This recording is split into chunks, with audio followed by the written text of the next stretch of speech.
And we're live. Magandang tanghali po sa lahat ng mga kababayan ko sa Maynila. May gusto lang po akong ibalita sa inyo na napakagandang balita, napakasaya ko po.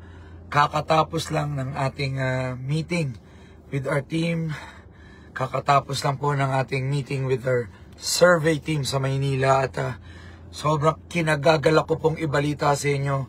Napakaganda po ng ating resulta. Lord, thank you so much po.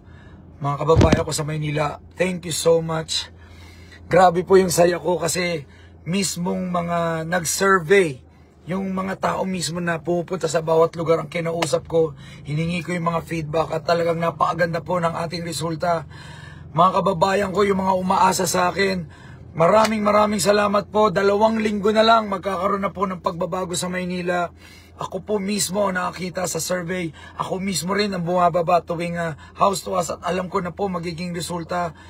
Gusto ko pong pasalamatan lahat ng mga kababayan natin. Thank you so much po sa inyong suporta.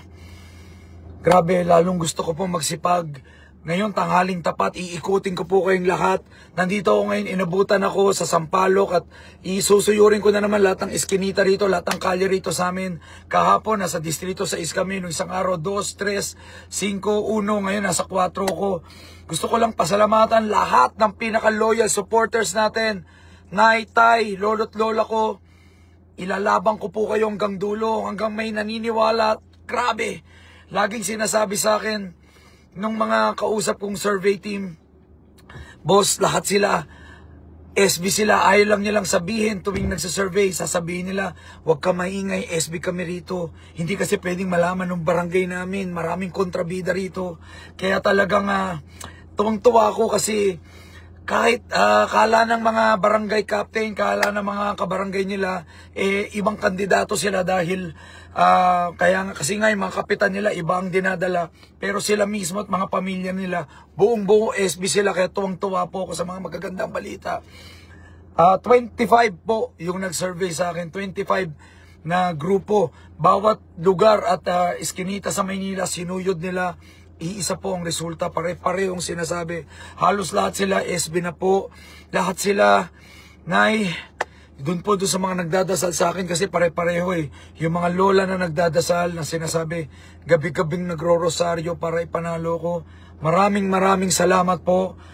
Kung alam nyo lang yung kasiyahan na nararamdaman ko, kahit wala akong tulog, kanina pa akong alas 7 gising, kanina pa akong alas 7 nagsimula, bigla pong tumaas yung adrenaline ko, yung energy ko dahil sa balitang napakalakas ko na po sa bawat barangay sa Maynila.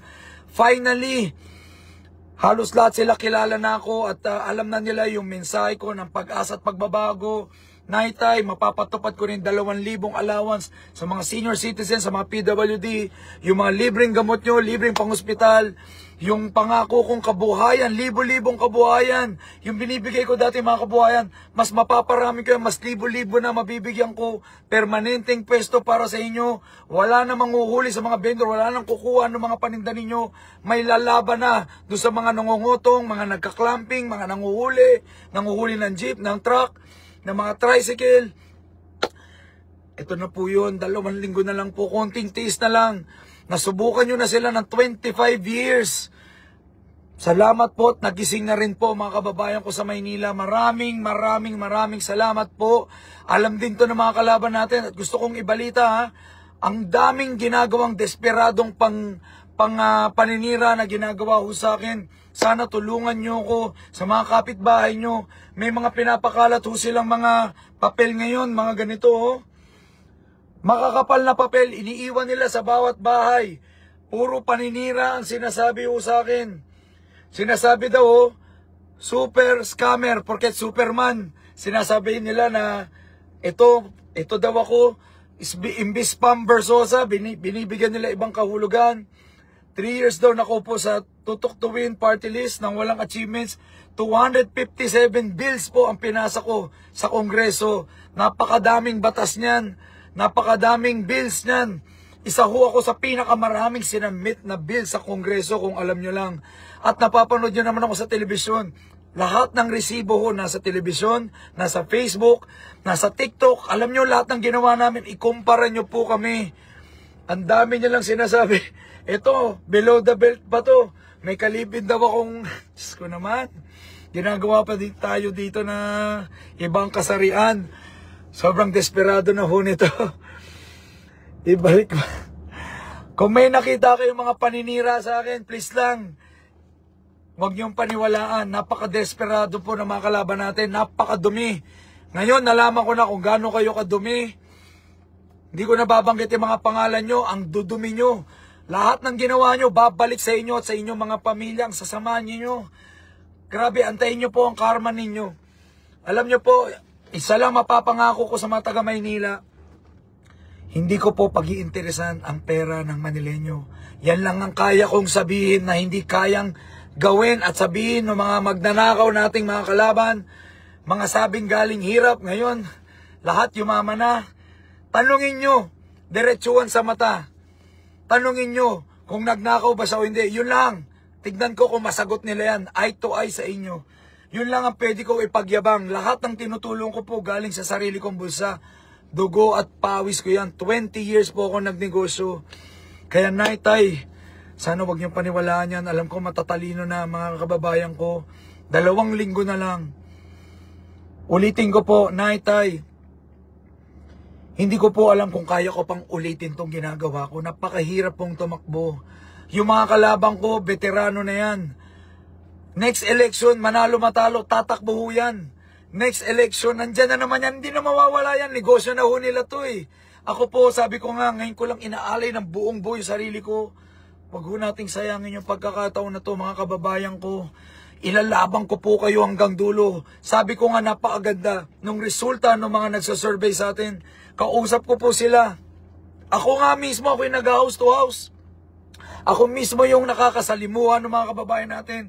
Halos lahat ng mga lolo, lola, nanay, tatay, sinasabi, SB kami, solid kami sa'yo. Kaming bahala sa'yo, 10 kami sa pamilya, 15 kami rito, 20 kami rito. Kagabi, nasa Muslim area ho kami sa Barangay Islamic Center. Sabi nila, 40 kami rito sa building na to. SB kaming lahat. Naitay, salamat po sa mga nagdadasal. Pag nagmo-motorcade ako, ang daming tumitigil na sasakyan, gumagano sila, sabi nila, SB kami, SB kami. Lalo po akong ginaganahan, lalo po akong magsisipag. Huling 2 linggo, wala nang tulugan to. Magkita-kita tayo sa mga Iskinita serye. Papasukin ko po kayong lahat, Naitay. Ito na ho yung panahon ng pagbabago. Sabi ko nga, bigyan nyo lang ako ng maliit na puwang. Papasukin ko yan at ipapanalo ko po ang bawat Manileño. Napakadaming umaasa. Papatayo ko yung senior citizens hospital natin, pag-aaral ng mga bata, scholarship, allowance, yung kabuhayan ng mga kababayan kong inaasam nila. Ang daming humingi sa akin. Ito na po yung pagkakataon. Buong budget ng Maynila ibibigay ko sa inyo. Nakapaskil sa City Hall. Nandun nakalabas saan napunta ang 25 billion na budget. Ilalagay ko yan isa-isa para malaman nyo na mapupunta yan sa mga gamot nyo, sa pang-hospital ninyo, sa mga maintenance medicine ninyo, sa allowance na estudyante, sa tulong sa mga solo parents, mga PWD, kabuhayan para sa mga walang pinagkakitaan at trabaho po sa inyo. Yan ang expertise ko bilang negosyante. At lagi ko sinasabi, isa lang ang masasabi ko sa inyo na hindi nila kayang gawin. Hindi ko po pag-iinteresan ang pera ng Manileño. Yan lang ang pwede kong ipagyabang sa puso ko, sa pamilya ko, sa mga anak ko, at sa buong Manileño. First time, gagawa ho tayo ng history sa Pilipinas. Sa Maynila, gagawin natin model city to. Wala akong balak magtagal sa pwesto, mga kababayan ko. Nandito ako para malagay ko yung mga pagbabago, yung mga reforma. Lahat to, malinis ko yung Maynila, sa labas, pati sa loob. Magawa ko lang to, masaya na po ako. Sana po, pagbigyan nyo ko pa isa lang, papakita ko sa inyong posible ang pagbabago sa Maynila. Minsan lang ito, 2 linggo na lang. Alam ko, non-stop ang bigayan, non-stop ang vote buying ngayon, sinusundo kayo ng mga bus. Kanina lang nadaanan ko, sa may bandang Rizal Stadium, napakadaming bus na naman. Sa San Andres, tuloy-tuloy, 1,000. May mga videos pa doon na pinapadala sa akin. Tuloy-tuloy na vote buying, pero ang masaya ako, tuwing caucus ko gabi-gabi, sinasabi nila tanggap lang daw sila. Pero sa puso nila, SB daw sila. Maraming salamat po sa mga nagtiwala. Nanay, tatay, mga lolo't lola ko, pati yung mga kabataan. Minsan lang po talaga tong pagkakataon na to. Minsan ko lang to gagawin. Pagbigyan nyo po ako, paisa lang. Ipapakita ko po sa inyo posible ang pagbabago. Nay, tay, halos kulang na po ako sa oras. 2 linggo na lang to. Wala akong partido. Wala akong makinarya. Ang kakampi ko lang po yung pamilya ko at kayong mga supporters ko. Nananawagan po ko. Ipanalangin nyo ako, ipagdasal nyo pa ako. 2 linggo na lang, malapit na po ito. Makakamit na natin yung pagbabago. Kailangan kong manalo para doon sa mga umaasa sa akin. Yung mga nakaratay na sa mga higaan nila na sinasabi, SB, kahit wala na kami, sana ituloy mo yung mga sinabi mo. Nanay ko, tatay ko, ipapanalo ko kayo. Hindi ko kayo bibiguin. Hindi ko sisirain yung pangalan ko para sa maliit na pera. Binigay ko na ho lahat para sa inyo. Lahat ng inipong ko, ako lang gumastos. Self-funded ako. Wala akong partido. Wala akong backer na negosyante. Hindi katulad nila. Lahat yan, pag nanalo sila, babalikan sila para sa iba't ibang kontrata. Wala akong pinagkakautangan ng loob sa mga kung sino-sinong kontraktor, negosyante. Ang dala ko lang po sarili ko. Self-funded at buong pamilya ko, buong front row family ko, buong Lux White family ko. Lahat ng mga kabarangay ko rito sa Sampaloc, lahat ng mga kasama ko sa Tondo, Santa Ana, San Andres, Santa Cruz, mga batang Quiapo, mga batang Tondo na naniniwala sa akin. Nung isang araw, nag-event ako sa Moriones sa sobrang desperado ng kalaban natin. Sasamahan nyo ha. Gusto nilang baklasin yung stage natin. Nung hindi namin hinayaan mabaklas, pinaguhuli ho yung mga sasakyan namin, tinikita ng City Hall. Finally, nung tinuloy namin yung programa, habang nagsasalita ako, pinutol ho. Pinutol yung main cord namin sa DJ's booth, di namin napansin. Pakita nga ng picture ng pinutol. Ipapakita ko sa inyo kasi hindi ko na na-address to sa dinami-dami ng ginagawa ko. Lahat ho ng taktika, ng paninira, ng pagpigil sa aming mga rally. Lahat ng rally ko, lahat ng mga umaten, lahat ng caucus ko gabi-gabi. Ilan yan? 3 to 4 na events, caucus. Walang binayaran dyan. Alam nyo yan. Nandun kayo, kayo mismo ang pumunta, kayo mismo ang umaten. Naramdaman nyo ako. Wala akong binayad. Pumunta kayo ng kusa. Nagpapasalamat ako sa inyo. Minsan gabing-gabi na, alas 10 na, 11 PM na. Kasama nyo ako, yung mga lolo't lola ko. Nag-aantay sa akin kasi galing pa ako ng ibang caucus. Didiretso ako dyan sa pangalawa, pangatlo. Nag-antay kayo para sa akin, para marinig ang pag-asa at pagbabago. Minsan nga, ayaw na nila akong pagsalitain. Alam na daw nila. Pero sabi ko, kailangan ko magsalita para yung ibang mga kababayan ko makita yung mensahe ng pag-asa, marinig na may pag-asa pa. Masaya nga ako minsan nagsasalita ako, merong mga dating hindi supporters o supporters ng kabilang grupo. Una, nagdududa pa sila, pero pagkatapos ng caucus, lumapit sila sa akin at sabi nila, dati ganito ko, ngayon SB na kami. Buti na lang narinig kita, buti na lang pumunta ka rito, kaya maraming salamat po sa tiwala. Hindi ko po alam kung mapupunta ako lahat ng barangay, 2 linggo na lang, pero i-follow nyo po ako sa Facebook ko, sa Instagram, sa pero sasabihin ko po sa inyo, doon nyo makikita yung ginagawa ko, umaga, tanghaling tapat, tirik ang araw. Bilad na bilad ako kasama team ko, hapon hanggang gabi. Nasa mga maliliit na iskinita po kami, walang pahingahan, tuloy-diretso. Halos mawala na po boses ko, pero sabi ko, hindi nila ako mapipigil. Walang pagod, walang puyat na pwede magpigil sa akin. Kahit umuulan pa yan, kahit anong init yan, susuungin ko yan, pupuntahan ko kayo. Kahit gumapang pa ako para mapuntahan kayo at makamayan kayo, gagawin ko po para sa inyo.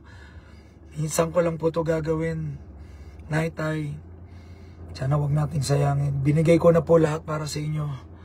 Sana tulungan nyo po ako. Tulungan nyo ako sa pagbabago. Hindi ako tumakbo para magpayaman. Nandito ako. Sinasagot ko yung hiniling nyong tulong para sa akin. Nandito na po ako. Kaya nay, tay, tulungan nyo ako doon sa mga naninira. Pag may na-receive kayo na mga pampleta, mga papel na nilalagay bawat bahay para lang siraan ako ng mga kalaban natin, lalo na po yung 2 kalaban natin. Mga sobrang trapo, mga abusadong tao, Sinasabi ko sa inyo, may balik yan. May karma rin yan. Yung mga sinasabi ko tungkol sa inyo, puro katotohanan yan, kaya walang paninira dyan, pero yung mga ginagawa nyo, sobrang sama. Deserve nyo kung anong mangyayari sa inyo. Deserve nyo yung karma na yan dahil mali ang ginagawa ninyo, napakamaliho niyan. Sobrang sama ho. Below the belt. Sobrang below the belt. Huwag ho kayong magdadamay ng pamilya, huwag kayong magdadamay ng mga mahal sa buhay. Grabe ho, let's talk about facts. Let's talk about yung mga bagay lang na ginawa sa Maynila. Mga ginawa mo sa public service mo. Yung sa akin, grabe ho. Pakita ko lang ho. Ito yung main cord ho. Ito yung main cord. Play ko lang ho. Pinutol. Nahuli namin nung pinutol ho. Binabol namin ni Kabit. Sabi ko, i-tape mo na lang. Ayan ho, tinitape. Ayan ho, tinitape na. Yan yung main power line namin nung nagsasalita ho ako sa Moriones. Kaya asar na asar ho ako. Habang nagsasalita ako, pinutol. Akala nyo ba sinabotahin nyo na kami? Masaya na kayo? Mas ginising nyo lang po ang damdamin ng mga kababayan ko. Lalo na yung mga batang tondo dyan sa Moriones. Lalo nyo lang silang ginalit. Hindi nila ako iniwan. Binuksan nila yung mga ilaw ng mga cellphone nila. Mas naging dramatic pa. Mas naging maganda pa yung pagtitipon. Mas dinamdam nila yung pagtitipon namin. At sabi ko nga, hindi nyo na ho kami mapipigilan. Marami na akong laban sa buhay ko. Galing lang ako rito sa wala. Galing ako rito sa Sampaloc. Pinanganak kaming wala. Nanay ko, Bisaya. Galing Mindanao. Tatay ko, Ilocano. Pumunta sa Maynila. Walang wala. Niraos namin ang buhay namin.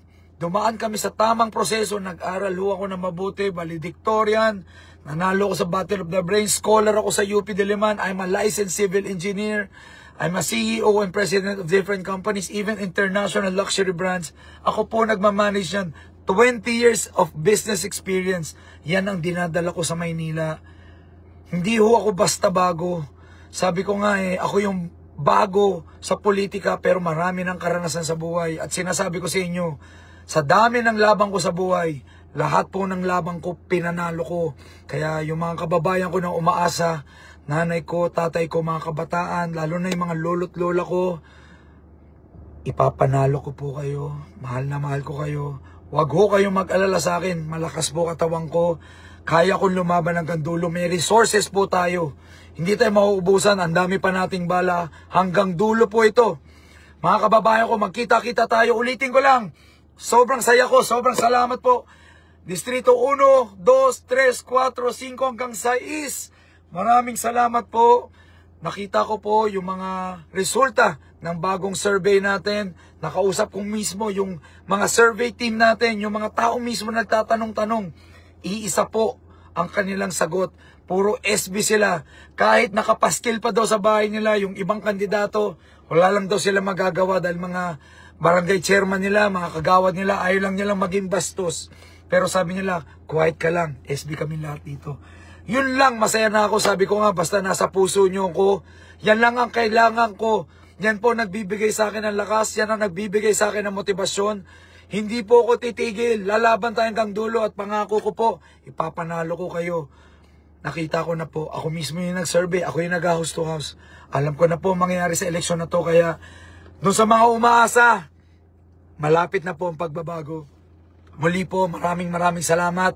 Nandito ako ngayon sa Distrito 4, Sampaloc. Iikutin ko po kayong lahat dito. Motorcade, house to house, iskinita. Kita-kita tayo at sana suot nyo yung mga SB shirts nyo rito. Muli po, maraming salamat. To God be the glory, Lord. Thank you so much po. Mahal na Nazareno, thank you so much. To God be the glory. Thank you so much po. Mahal na mahal ko po kayo Manileño. Magkita-kita po tayo ulit sa mga iskinita ninyo, sa bawat barangay ninyo. Muli po, SB Sam Versosa.